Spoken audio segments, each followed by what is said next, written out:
성전에서 예수님이 가르치자 대제사장과 장로들이 나와서 무슨 자격으로 가르치느냐고 따졌습니다. 성전에서 백성을 가르칠 권세는 대제사장이 주관했기 때문입니다. 예수님은 그에 대해서 직접 답변을 하지 아니하고 침례 요한은 너희에게 허가받은 적도 없는데 백성을 가르쳤고 죄를 씻는 침례까지 주었다. 그렇다면 그의 권세는 사람에게 서냐 하늘로부터냐고 대답해보라고 반문했습니다.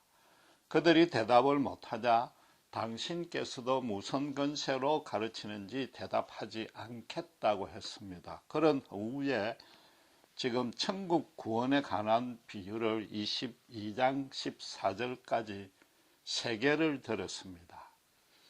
그 비유의 내용이 굉장히 도발적이고 공격적이었습니다. 그러니까 45절을 보면은 그들이 두 번째 비유를 듣고 난 이후에 그 비유의 내용이 자기들을 가리켜서 하는 내용인 줄 알고 예수님을 잡고자 했습니다.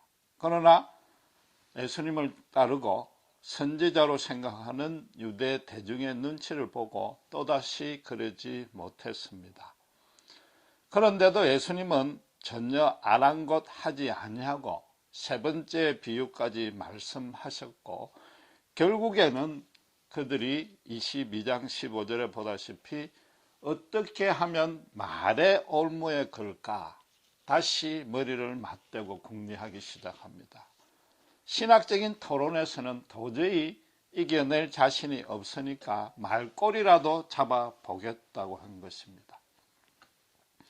이 세 가지 비유의 주제가 천국 구원이란 것은 사실상 예수님께서 가르치는 자격이 바로 어디서 왔느냐 그 질문에 대한 답변이 되는 것입니다.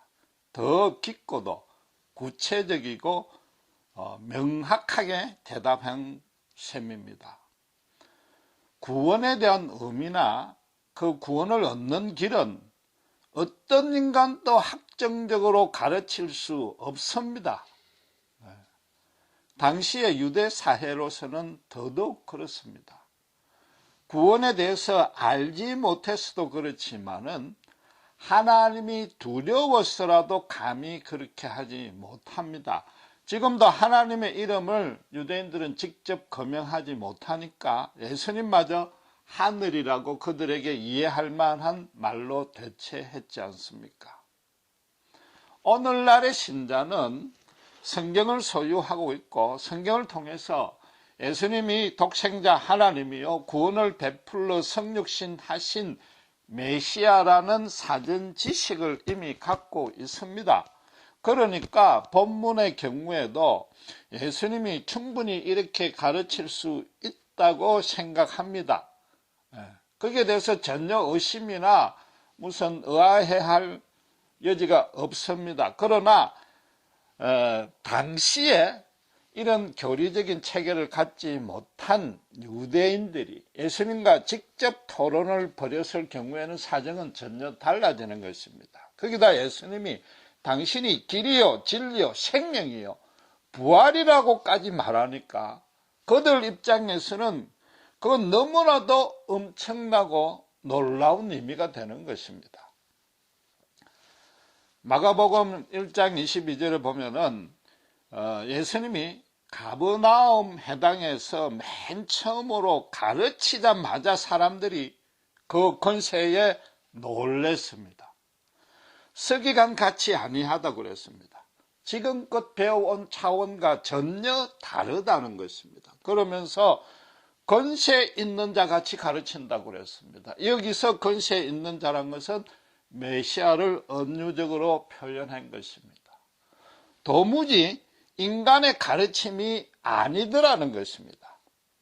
이런 순수한 대중들의 반응에 비교해서 율법의 전문가였던 이들은 예수님의 가르침이 그 하나하나가 신성모독으로 여겨졌을 겁니다.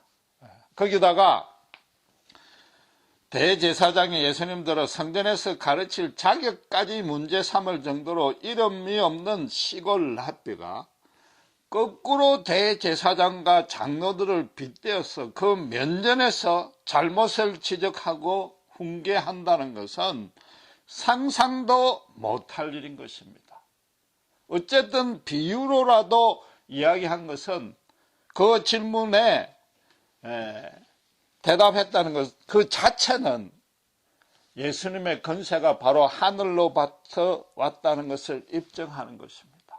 이 비유의 내용을 잘 살펴보면은 예수님의 권세가 어떤 것인지, 그 범위가 얼마나 미치는지, 인간에게 어떤 심오한 영향을 끼치는지 알 수 있는 것입니다. 본문은 첫 번째 비유인데 28절에서 30절까지는 아주 간단한 내용입니다. 그건 비유입니다. 31절, 32절에는 예수님께서 친절하게도 대개글을 하듯이 해석까지 붙여주셨기 때문에 아주 쉽게 알 수 있습니다. 포도원의 주인은 하나님입니다. 그런데 장남은 간다고 선뜻 대답했다가 나중에 가지 아니했습니다. 차남은 가기 싫다고 했다가 나중에 뉘우쳐서 갔습니다. 그러고는 31절에 둘 중에 누가 아버지 뜻대로 했느냐라고 물었습니다. 이건 초등학생도 맞출 수 있는 너무나 쉬운 문제입니다. 지금 신학 박사 같은 사람들에게 말하자면 신구약 성경이 총 몇 권이냐고 물은 것과 마찬가지인 것입니다. 그런데 이 대제사장과 장로들은 아직 예수님이 그 비유를 해석하기 직전이기 때문에 그 해석을 듣기 전이라서 듣자마자 그냥 아무 생각 없이 둘째 아들이라고 답을 했습니다. 예수님은 참으로 예리하지만 어떤 면에서는 짓궂기까지도 한 것 같습니다. 전날 성전 정화를 당해가지고 밤새도록 예수님을 제압할 목적으로 국내에서 따졌지만은 예수님의 반문에 자기들이 파놓은 함정에 스스로 자기들이 빠질까 짐짓 모른다고 시치미를 뗐습니다. 그런데 지금 질문은 너무나도 쉽기 때문에 그냥 아무 생각 없이 그대로 바로 답을 맞췄습니다. 그런데 곧 이어서 예수님이 뭐라고요? 그 두 아들 중에 나쁜 아들 장남이 바로 너희들이라 선포했단 말이에요. 이미 그들은 정답을 맞췄습니다. 그럼 자동적으로 예수님 말씀을 시인한 꼴이 되는 겁니다. 도무지 이제 와서 부인하거나 발을 뺄 재간이 없는 것입니다. 그것도 유대사에서 사람 취급을 안 하는 가장 비천한 신분의 창기와 세리가 하나님 앞에서 가장 높다 그러고 그들과 대조해서 자기들들어 가장 낮다고 지금 예수님이 말씀하신 겁니다. 그러니까 46절에 예수님을 잡고자 했던 그들 마음의 분노는 쉽게 헤아려진단 말이에요. 이해가 된단 말이에요. 그렇다고 해서 예수님은 그들을 골탕 먹일 뜻은 초도 없었습니다. 하나님 그분이신 예수님은 인간을 자기 마음멋대로 데리고 놀려고 절대 전용하지 않습니다. 참 진리요 생명이기 때문에 있는 그대로 영원한 진리를 선포하고 가르친 것뿐입니다. 31절에 창기와 세리가 먼저 하나님 나라에 들어간다고 했습니다. 먼저 간다고 그랬으니까 이 제사장과 장로들도 나중에 들어올 수 있다는 것이 전제된 것입니다. 물론 예수님이 나중에 그들을 7번이나 정죄하고 저주했지만은 여전히 구원의 문은 완전히 닫지 않았다는 겁니다. 먼저 구원한다고 해서 가난하고 비천한 자들을 더 사랑한다거나 나중에 구원한다고 해서 세상에서 풍족하게 지내고 권세를 누렸던 자를 덜 사랑한다는 그런 구원의 순서에 대해서 지금 말하고 있는 게 아닌 것입니다. 둘째 아들이 구원받은 이유가 뭡니까? 아버지의 말을 듣고 순종해서 포도원에 가서 일한 것 때문입니까? 그건 아닌 것입니다. 31절에 예수님의 설명에 보면은 그러면 하나님 나라에 들어가니라고 그랬습니다. 그러면 포도원 자체가 천국입니다. 포도원에 가서 일하는 것은 이미 구원을 얻은 것을 뜻하는 것입니다. 장남은 지금 가겠다 그러고 안 갔습니다. 처음부터 순종할 의사가 없고 말만 가지고 그렇게 대답했는지 비유 자체에서는 내용이 불명하지만은 어쨌든 그 일하기 싫었습니다.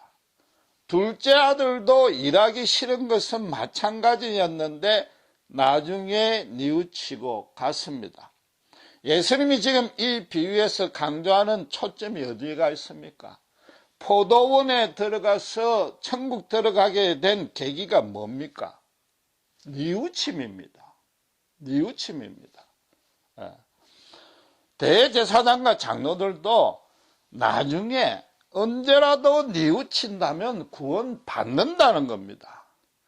그들을 야단치지만은 그들에게도 지금 구원의 길을 가르쳐주고 제발 회개해서 돌아오라고 계속 기회를 주고 계신단 말이에요. 지금 이 비유에서 정작 우리가 살펴볼 내용은 그 뉘우침의 내용입니다. 뉘우침의 의미입니다. 32절에 예수님의 설명에 의하면 뉘우침을 믿음과 같은 의미로 사용했는데 그 믿어야 할 대상이 내용이 예수님이 또 아니요 하나님도 아닙니다. 뭐라고 되어 있습니까? 32절 초반에 요한이 의의 도로 온 것을 믿지 아니했다 그랬습니다. 네? 그렇다면은 이 말씀을 이 해석을 비유에다가 역으로 적용하면 어떻게 됩니까? 창기와 세리는 요한이 의의 도로 온 것을 처음에는 안 믿었다가 나중에 믿었다가 됩니다. 그럼 이상하지 않습니까? 요한은 예수님처럼 처음부터 비천하고 가난한 자들에게 인기가 있었고 그들을 사랑했습니다. 또 반대로 그렇다면은 대제사장과 장로들은 요한의 의에 들어온 것을 먼저 믿었다가 나중에는 안 믿었다고 되면 이것은 더 이상해집니다. 그들은 시종일관 요한을 반간했고 오히려 처음에는 요한도 그들의 미움을 샀습니다. 이 요한이 의에 들어왔다는 것이 과연 무엇인가? 그걸 알아야 해석이 정확히 된단 말이에요. 성경은 성경에서 풀 수밖에 없습니다. 마가복음 17장에서는 우리가 배운 대로 예수님이 베드로와 요한, 침례 요한이 아닌 12제자 중에 한 명인 요한과 야고보를 데리고 변화산에 올라갔습니다. 그때 모세와 엘리야와 함께 엄청난 영광의 강체가 그들을 둘러싸인 가운데 예수님이 그들과 대화했습니다. 그 놀랍고도 신기한 모습에 감격했던 베드로가 뭐라고 그랬습니까? 여기가 좋으니 초막셋을 짓고 영원토록 여기서 거합시다 그랬습니다. 천상의 세계에 그 어떤 영적인 절정과 흥분과 충만 속에 지내시고 싶다고 요청한 것입니다. 베드로로서는 아직도 사탄에게 미혹되어 있는 영혼들이 이 세상에 대다수인데 그 현실 세계에 내려가서 복음을 전파해야 될 소명이 있는데 그걸 받았는데 그걸 모르고 잊었고 그래서 우리는 철없는 소리라고 여깁니다. 성경도 마찬가지라고 그렇게 선언하고 있습니다. 예수님은 그에 대해서 아무 대답도 안 하고 좀 이따 내려왔는데 그때 하늘에서 뭐라고 그랬습니까? 너희는 예수님의 말을 들으라 그랬단 말이에요. 그런데 또 바로 이어서 하늘에서 이는 내 사랑하는 아들이요 기뻐하는 자라고 선언했습니다. 그 선언이 예수님께 순종하라는 이유 때문만은 아닌 것입니다. 베드로가 초막 셋을 짓겠다고 그랬습니다. 그 뜻은 어떤 뜻입니까? 모세와 엘리야와 예수님을 동격으로 보았다는 겁니다. 그때까지만 해도 베드로의 믿음의 수준이 그거였단 말이에요. 예수님도 구약 성경의 선지자들과 그 동일하게 맥을 잇는 인간 선지자로 여겼단 말이에요. 그런데 하늘에서 말씀이 모세와 엘리야와 함께 경배하고 그들의 말도 들으라 하지 아니했습니다. 모세 엘리야에 대해서는 이런 방구도 없고 예수님만 이는 내 사랑하는 아들이니 그의 말을 들으라 그랬단 말이에요. 베드로야 예수님의 신분에 대해서 오해하지 말라는 거죠. 제대로 알라는 거죠. 오늘 본문의 주제와 연결시키면은 모세와 엘리야도 분명히 하늘에서 권세를 받은 것은 맞지만은 예수님은 모세와 엘리야를 하늘에서 불려 내려올 정도로 그런 자들에게 직접 하늘의 권세를 주는 자라는 뜻인 거죠. 그걸 베드로들은 하려고 그런 겁니다. 그러니까 히브리서 기자는 11장 26절에 모세도 그리스도를 위해서 능력받았다고 그러는 겁니다. 애굽의 모든 보화보다도 더 귀하게 여겼다고 모세가 그렇게 여겼다고 선포하고 있는 것입니다. 그런데 하늘에서 그런 말씀이 침례 요한이 예수님을 침례를 줄 때 똑같이 들린 것입니다. 예수님이 요한에게 나와서 침례를 요청하니까 요한이 내가 당신에게 침례를 받았는데 왜 이런 가당치도 않은 일을 합니까? 저는 못합니다. 그러니까 예수님이 자꾸 하라고 권해서 마치 마지못해서 침례를 주었습니다. 예수님의 뜻은 침례를 받겠다는 것은 자신의 신분을 죄인과 동일히 시켜서 그 신분을 낮추는 뜻입니다. 그런데 바로 그때도 하늘에서 이는 내 사랑하는 아들이요 내 기뻐하는 자라고 소리가 들렸습니다.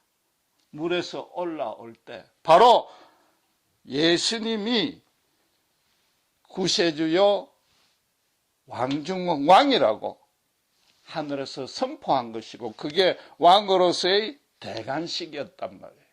요한의 가르침은 지난주에 말씀드린 대로 그 침례가 죄를 씻되 메시아가 오시니까 성결하게 예비하라는 뜻이었단 말이죠. 당시에 유대사회는 로마 제국의 지배를 받아서 생활이 피폐해졌고 자기 민족의 장래가 암울했고 거기다가 우상 숭배하는 이방 족속들의 문화가 자꾸 침투해가지고 도덕적인 오염도 심각해졌습니다. 그래서 모든 대중들이 메시아에 대한 열망이 최고조로 올랐습니다. 바로 그때 요한이 이제 곧 메시아가 온다고 선포하니까 대중들이 열광을 했습니다. 인기가 치솟았습니다. 산헤드린조차도 너가 그 사람이냐 메시아냐고 따졌을 정도였습니다. 그런데 요한은 어떻게 했습니까? 계속 자기는 아니단 말이에요. 나를 믿지 말란 말이에요. 오실 이를 믿으라 말이죠. 나는 그분의 발등상에도 미치지 못한다. 그분과 자기를 비교해서 자기는 계속 낮추고 예수님을 높였단 말이에요. 그런데 지금 예수님이 역으로 요한의 침례를 받으니까 대중들의 그런 오해가 그냥 굳어질 수 있단 말이죠. 모세와 엘리야와 마찬가지로 침례 요한은 구약시대의 마지막 선지자로 여겨지는데 그 요한이 예수님께 침례를 주었으니까 그런 오해를 받을 만하단 말이에요. 그러나 하늘에서 그 말씀이 들리는 순간 뭡니까? 절대 예수님은 그런 자와 다르다는 거죠. 단순히 위대한 인간이 아니라는 겁니다. 하늘에서 예수님의 권세를 확인시켜 준 겁니다. 그런데 예수님이 그때 요한에게 침례를 주어야 된다고 요청한 이유를 지금 보셔야 됩니다. 이건 아주 중요한 거기 때문에 한번 찾아보도록 하겠습니다. 마태복음 3장 15절입니다. 4페이지입니다.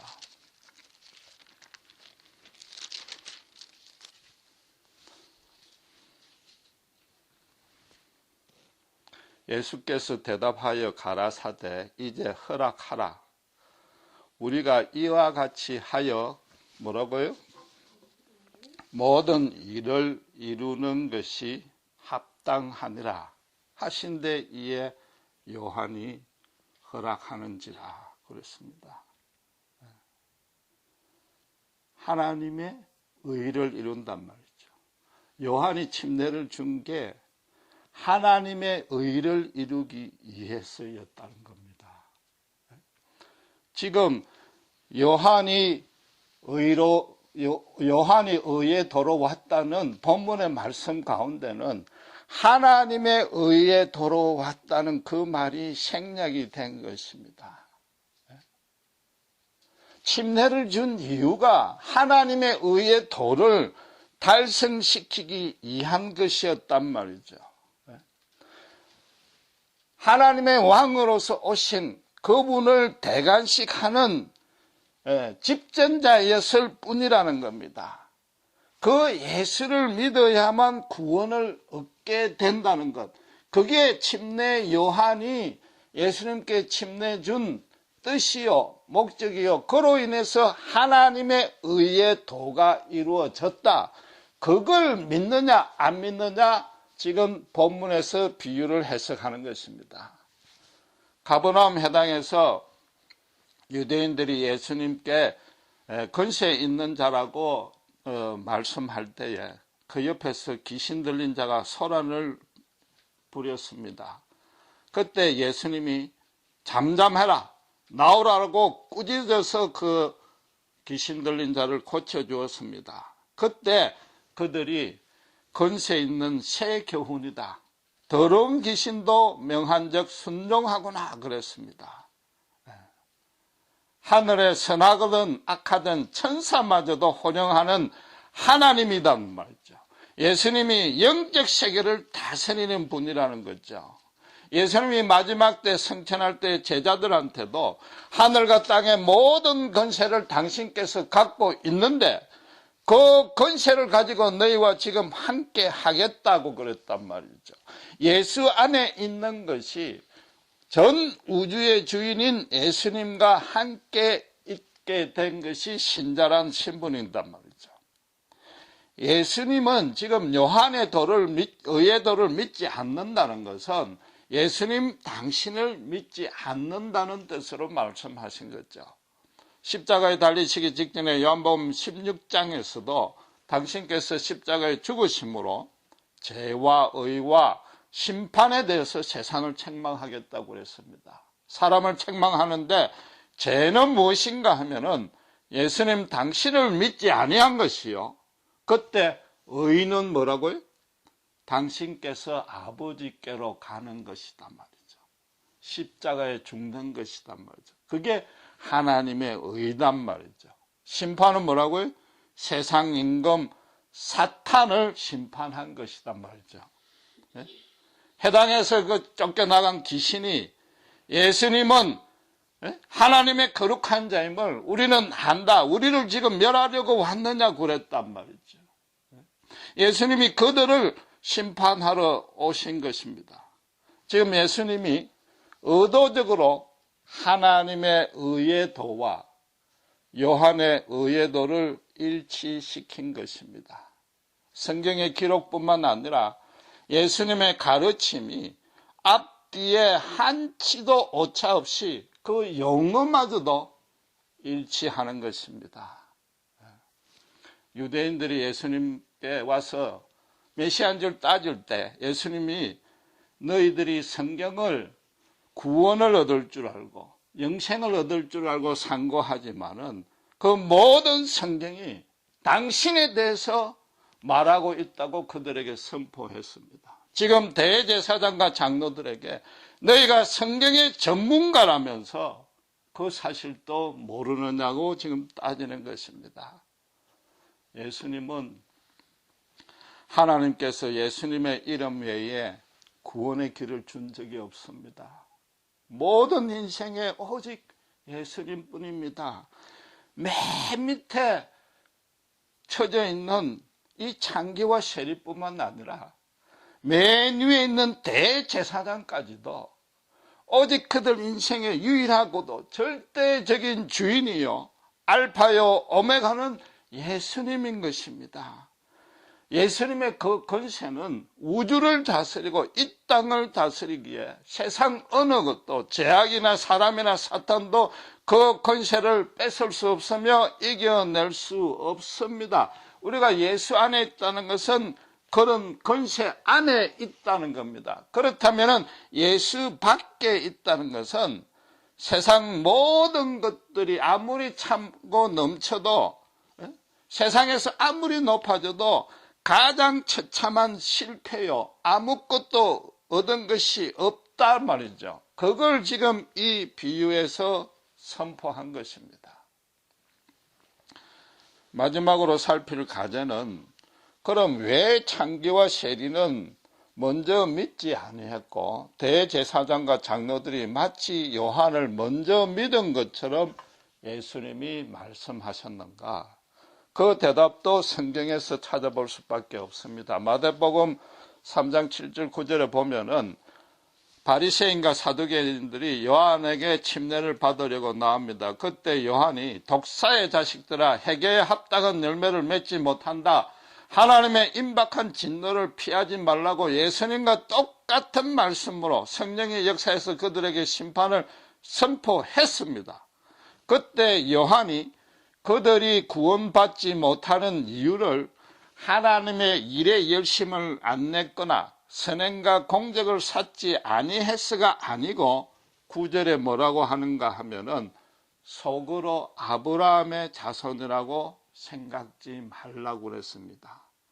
속으로 아브라함의 자손이라고 생각하는 것 때문에 구원 못 받고 구원에 합당한 열매를 못 맺는다는 뜻이단 말이죠.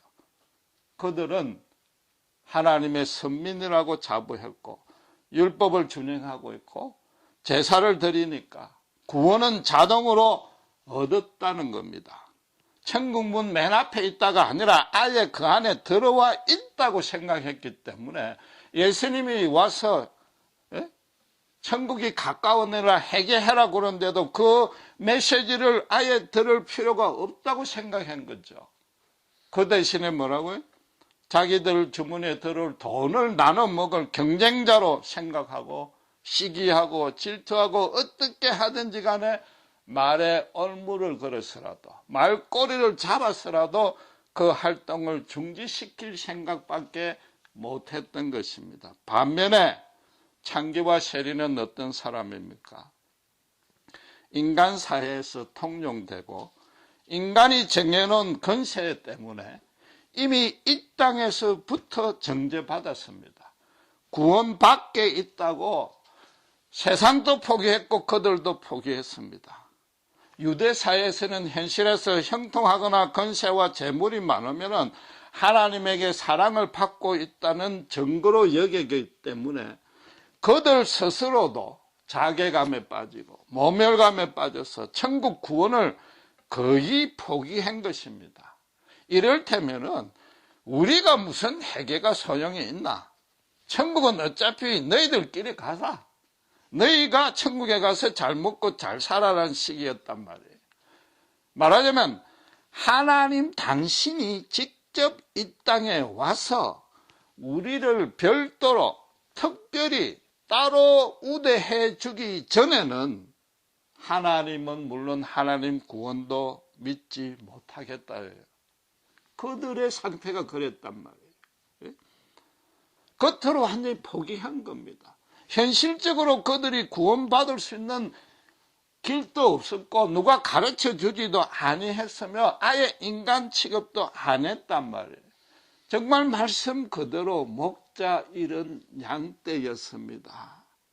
그러나 그들이 과연 구원을 포기했을까? 아닌 것이죠. 그들의 심중에는 정반대로 그들만큼 구원이 절실한 자는 없었던 것입니다. 흔히들 불신자들도 이 땅에서 고생하다가 죽으면은, 제대로 인간 대우 못 받고 죽으면 어떤 말을 합니까? 하늘에서라도 이 땅에서 못 누렸던 복 누려보시라고. 최소한도 눈물과 고통이 없으니까 평안한 가운데 계시라고 불신자들도 그렇게 얘기하지 않는단 말이에요. 지금 이 땅에서 구원받기 밖에 있다고 취급당한 창기와 세리만큼 하나님의 참빛과 참 생명에 갈급한 자는 없었던 것입니다. 그들의 생각 그대로 하나님이 직접 오셨습니다. 생전 처음으로 자기들을 인간 대접해 주는 분을 만났습니다. 오히려 더 사랑해주는 예수님과 교제를 나눴습니다. 그 예수님의 가르침의 권세가 서기관과 바리새인들과 차원이 달랐습니다. 예수님 앞에 서 있으면 스스로도 형용할 수 없고 구체적으로 말로 표현할 수 없지만은 기쁨과 자유와 평강과 충만함이 그들을 채웠습니다. 성전에서 이스라엘의 위로만 바라봤던 시므온과 갑으로 84년 섬긴 여선지자 안나가 아기 예수를 보고도 주제여 주제여 하나님이여 이제 내 눈으로 하여금 주의 구원을 보게 하셨사오니 이제는 제가 편한 가운데 하늘나라 가겠습니다라고 고백했습니다. 이 세리와 창기도 이 땅에서 포기하고 있다가 예수님을 보는 순간 이제는 주의 구원을 보았습니다. 저는 이제는 죽어도 천국 가는 걸 확신할 수 있습니다. 지금까지 이 땅에서 핍박받고 멸시당했던 모든 인생의 실패와 마음의 상처와 영혼의 눌림들이 이제는 보상받았습니다. 눈물 흘리며 기뻐했단 말이에요. 그러니까 사람의 권세도 천녀두루하지 아니하고 그들로 인해서 자기 인생이 좌우되거나 요동치지 아니했고 오직 하늘의 하나님만 바라보고 소망했다가 이 땅에서 기독교 교회가 창립되는 멤버로 동참하는 영광을 누리게 되었단 말이에요. 나중에는 누구의 로마의 왕족과 귀족까지도 거기에 동참했는데 불행하게도 본문 32절의 말씀대로 유대인의 대제사장과 장로들은 그 모든 되어져 가는 것을 보고도 십자가의 죽음과 초대교회의 모습을 보고도 시종일관 믿지 아니한 것입니다. 예수님은 이 말씀을 해석하면서 장래일까지 예언한 내용이 거기에 포함이 되어 있는 것입니다. 이번 주는 올해 첫째 주입니다. 새해 계획을 세울 때입니다. 어떤 계획을 세웠습니까? 틀림없이 작년에 못다한 일이나 평소에 하고 싶었던 일, 소원하는 일을 계획을 세웠을 겁니다. 이런저런 일을 계획했을 겁니다. 그 모든 일들이 내 주변의 여건과 환경을 개선하는 일일 것입니다. 물론 그 중요합니다. 반드시 그렇게 해야 됩니다. 예수님도 전장에 나갈 때 미리 계획해라고 그랬고 전도하러 보낸 제자들에게 뱀처럼 지혜로워라고 그랬습니다. 그러나 그보다 더 중요한 것은 올해 진정으로 계획을 세워야 될 것은 본문 말씀처럼 사실은 우리가 창기와 세리의 이치에 서야 합니다. 이미 예수를 잘 믿고 있는데 새롭게 믿으라, 어떤 종교적인 활동에 전념해라, 그런 뜻이 아닙니다. 그들이 예수님을 만나고 난 이후에 어떻게 변화되었습니까? 세상의 멸시와 정죄를 이전에는 그걸 받았을 때는 그저 요동하고 어쩔 수 없이 반발하고 그랬지만 이제는 전혀 반발하지 아니했습니다. 예수를 믿고 난 이후에는 예수 안에 있기 때문에, 예수님이 자기들 속에 있기 때문에 자기들을 흔들고 해방할 것은 이 세상에 단 하나도 없음을 확신했습니다. 사람의 육신을만 죽이는 사람들은 두려워하지 아니하고 육신과 영혼을 함께 죽일 수 있는 하나님만 두려워했습니다. 하나님만 두려워하니까 세상은 전혀 두려워하지 아니하게 된 것입니다. 실제로 창기 마리아나 세리 삭개오는 이 지난 모든 잘못을 깨끗이 씻고 예수님을 닮아서 예수님이 걸어가신 길을 매일매일 한 걸음씩 걸어가며 예수님의 장성한 분량에 이르도록 평생을 보냈습니다. 바울처럼 지난 일은 다 잊고 앞에 있는 촛대를 향해서 이미 얻은 것도 아니요 얻으려고 나아갔습니다. 그럴 때에 세상이 줄 수 없는 하늘의 은혜와 권능으로 충만한 삶을 살았습니다. 그래서 언제 어디서 누구를 만나도 자기 일을 통해서 예수님의 향기가 드러나서 사람들로 하여금 생명과 죽음에 대해서 심각하게 찔림을 받고 생각하도록 만들었습니다. 간단하게 이야기하면은 그들이 예수님을 만나기 전에는 대제사장도 그들을 멸시했고 심지어 자기들도 그들의 멸시가 마치 타당한 것처럼 여겼습니다. 그러다가 예수님을 만나고 나니까 어떻게 됐습니까?